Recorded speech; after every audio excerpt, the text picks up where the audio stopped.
Obviously, it's good to talk. We're not isolated on the planet, so we have to talk to everyone that we have to deal with. So it is good to talk, but I suppose it depends what's been said in those talks, who has access to those talks, what information we have about those talks, how they took place, and how transparent they are. And I'm just reading a headline here. In one of the European news outlets, they say EU-US announced new agri-platform in bid to smooth over deepening cracks. Now, look, newspapers don't refuse ink, but if this is the philosophy behind it, you'd have to worry a little, because cracks don't come out of nowhere. They come out of a position where there are structural problems with foundation.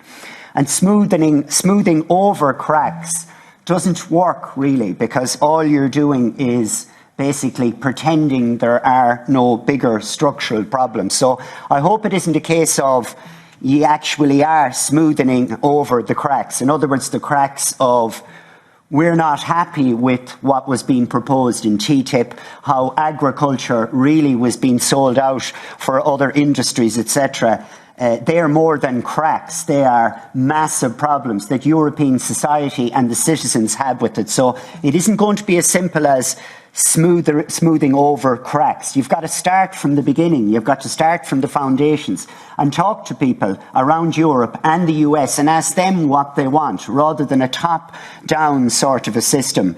Because I'll be honest with you, straight up, I had a hamper of food sent. I've had food from the US, and I have to say, I prefer to stick with what I eat myself locally, whether that be from a food miles point of view, or whether, more importantly, from a taste point of view and a quality point of view.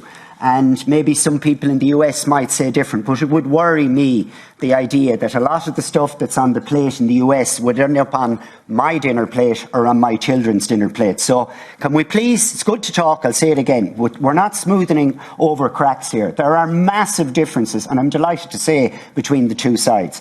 They do not like our Green Deal, they don't like our biodiversity strategy, they don't like the direction, whatever about the direction I'd like us to go in, what we're trying to go in. So it has to be about more than smoothing over cracks. It has to be from the bottom up, and to talk to people that it really affects. Because at the end of the day, it affects people in rural Ireland and rural Europe and rural US, really, then it affects a lot of us in this room. So should we be talking to society about this? And do talk, but listen, because I don't see people listening when it comes to Mercosur. Every one of us said no, and the train keeps moving. So it's good to talk, but it's even better to listen.